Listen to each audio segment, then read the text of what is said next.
We need to talk about Kenny Atkinson's comments in the firestorm that followed. Steven Jackson going at him, Stephen A. Smith weighing in, and some of what Donovan Mitchell said that had everybody raising an eyebrow. Because honestly, listening to these players speak after that loss, they all sounded like a group of men who already knew it was over. And look, we already sensed it the moment it happened.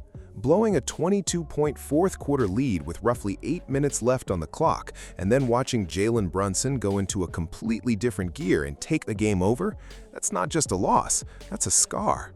Those kinds of collapses don't just show up on the stat sheet and disappear, they follow a team. The mental weight of letting something like that slip away in such a dramatic fashion is genuinely difficult to shake, and you could hear it in the way everyone was talking afterward. They were saying all the right things publicly. It's just one game, we were up 22, we'll respond. But the words felt hollow. The body language and the tone told a completely different story. So let's get into exactly what Kenny Atkinson said that lit the internet on fire, and break down some of Donovan Mitchell's comments as well. But obviously, it's going better for them now. This is your group's first time. It's not over yet, but is there a lesson specifically from getting this far that maybe you hadn't learned before that you would be able to carry with you if you got this opportunity again? Don't lose game one after being up 22. Changes the entire dynamic of the series. But you can't reflect. We're not sitting there reflect on that. But if I were to say one thing, that would be that. But hey, it happened, and now we have to find a way to get back from 3-0. Analytically, I think we've won I said 3 out of 3. We're 2 out of 3 in the expected. I don't know if you guys follow that. It's an expected score, and we won 2 out of 3. And I know you're looking confused, but No, I'm not. There is really, if you believe in process and all that, like man up. So take that later. I know I don't throw that on them. I see it for myself. Man. We have this feeling, then I can go to our analytical table and be like, man, we are, and I think last night it was, the expected score was like 1 point or 2. Us shooting way below expected, them shooting way over. And I know no one wants to hear that. I think you guys like hearing it. I know, general public, no one wants to hear that. Everyone's outcome based, and, sure, I get that too. This man had his team standing on the edge of a sweep, and he walked into that moment talking about analytics. And this is exactly what people mean when they say analytics are slowly draining the soul out of this game. It has now reached the point where a coach who is supposed to be standing in front of his locker room and leading men through one of the most difficult moments of their season is instead leaning on numbers and data to reframe a loss as something else entirely. Analytically, we won the game. That's what it has come to. Meanwhile, statistically, you lost. You had fewer points than your opponent in 3 consecutive games. That is the only number that should be occupying every inch of your mental energy right now. Nothing else matters in this moment. And that right there is what sets Stephen A. Smith and Steven Jackson off. Moment right there is why Kenny Atkinson deserves to be an assistant coach. Right there. Now, obviously, I'm being somewhat facetious because the man led Cleveland to a #1 seed last year. Doggy has pointed out how he was a damn good coach in Brooklyn and how Kyrie and KD should have never wanted him gone. And even though they underachieved last year in the playoffs, here they are this year in the Eastern Conference Finals. Give credit where credit is due. You are down 3-0 in a conference finals. You walked in 4 games away from a championship appearance, and now you're on the verge of getting swept. And what comes out of your mouth is that we really did well the 2 out of the 3 games. Analytically, see, that's the kind of stuff that if you certain owners, not every owner, but certain owners out there, Wendy, I'm telling the truth. And Doggy, if you're honest about it, the coaches you've spoken to, I'm telling the truth. An owner out there, not all, but there's some out there that would have the pink slip ready for him the second they lose tonight, just because of stuff like that. You can't say that. You just can't. Hey, to my Cleveland Cavaliers fans, there's something that somebody ain't gonna tell y'all. Y'all coach ain't holding y'all stars accountable. James and Donovan Mitchell ain't trying to guard nobody. When y'all was playing the Pistons, pivotal game, Donovan Mitchell on Cade Cunningham, instead of guarding his yard, he waving for help. James ain't trying to guard nobody against New York. So, and your coach come out and say it ain't James or Donovan fault, it's a team fault. No, your coach got to be able to coach through his stars. Pop got on Tim and Dave more than anybody, so how can he not get on the rest of the guys? You got to be able to teach through your stars so the rest of the team will buy in. It's game 4. Donovan Mitchell, you talking about game 1, the 20-point swing will change the series. But y'all still worried about game 1. That shows y'all quit. Your coach talking about he can't watch the game because he don't think y'all lost because y'all won analytically? Even fans, y'all coach ain't holding y'all teams accountable. And that shows he don't know nothing about basketball. Facts. And both Stephen A. Smith and Stephen Jackson said exactly what needed to be said. Now look, Kenny Atkinson might actually have value as an assistant coach somewhere, breaking down film and crunching numbers behind the scenes. But this analytics-first approach is bleeding into how a head coach communicates with his players in the middle of a playoff series, which is a real problem. And this isn't a new conversation. Think about what analytics did to the Chicago Bulls. Players like Kobe White and those guys were being told they couldn't shoot mid-range jumpers. That was essentially outlawed under that system. The philosophy was simple.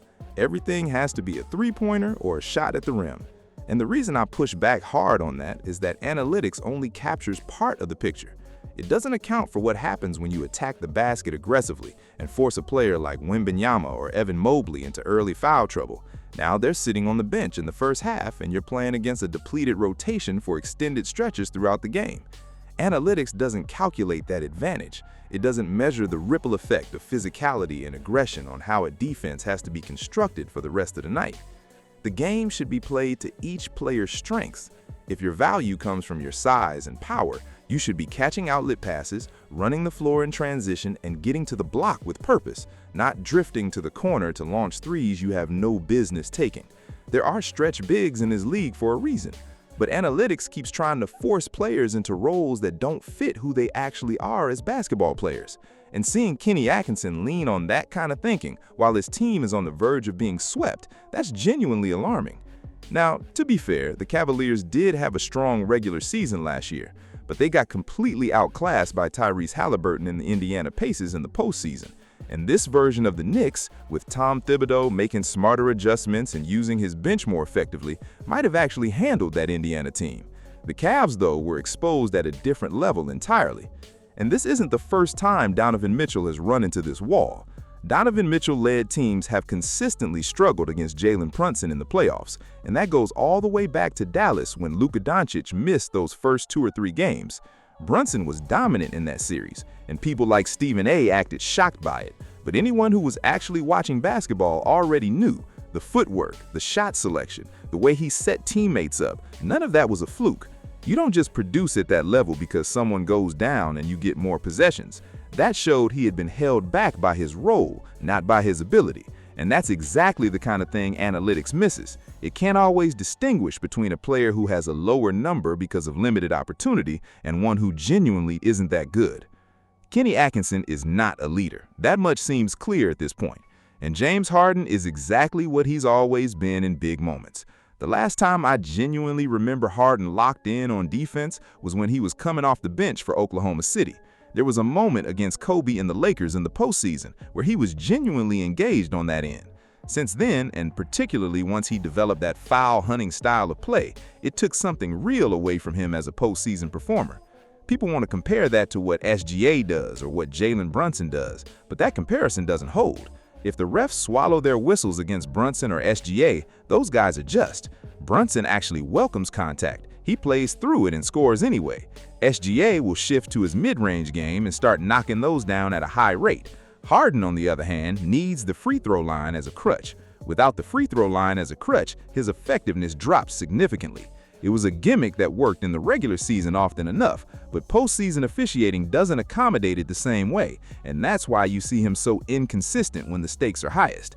He still has talent and can create mismatches, but the reliance on referee intervention instead of just playing basketball has defined and limited him. As for Donovan, I'll never question his effort or his competitive spirit. Donovan plays hard every night, and that's real. But he can get into stretches where he's pulling up for questionable threes early in the shot clock when he can get all the way to the rim. And when you compare his overall command of a game to what Jalen Brunson does, the ability to control pace, dictate tempo, and bend a defense to his will, there's a meaningful gap there. Brunson operates like a point guard who sees the game several possessions ahead. Donovan is a talented scorer, but at the end of the day, he's a smaller guard trying to impose his will against a player who does everything Donovan does and then some when the game is on the line. Donovan is explosive and genuinely outstanding offensively when he's locked in and everything is flowing for him. But controlling the pace of a game, slowing it down or speeding it up at will, managing a defense through pure decision-making, that's simply not his game. And that is precisely what Jalen Brunson does better than almost anyone in the league right now. And I'll point people back to my older videos when Brunson was still in Dallas, whether it's on this channel or the other one. I said it clearly, and I said it multiple times. Don't chase Donovan Mitchell. Don't break the bank for Paul George, Kevin Durant, or any of the big names floating around in free agency. Go get Jalen Brunson. That was always my position. So when people say nobody was saying that at the time, I was, on record, multiple times over. That's exactly why I was riding for him so hard when the Knicks first started winning with him as the centerpiece. Now, I did call Brunson out earlier in this postseason run for ball-hogging tendencies, and I stand by that. But since Game 3 against Atlanta, something shifted. Tom Thibodeau made the right adjustments and the whole team found its rhythm. And now, trying to contain Brunson off the ball is an entirely different challenge for defenses. By the time the fourth quarter arrives, Mikal Bridges is already in a groove, OG Anunoby is knocking down threes, and the entire team is operating as one connected unit. So when Brunson gets the ball late in close games, defenses are stuck. He can get his mid-range jumper, he can create and score, but the guys around him are also in rhythm and capable of hitting massive shots. You have to pick your poison. And that balance is exactly what has made the Knicks so difficult to deal with in this postseason. They haven't lost since Game 3 in Atlanta, and this team is just getting more dangerous as the games go on.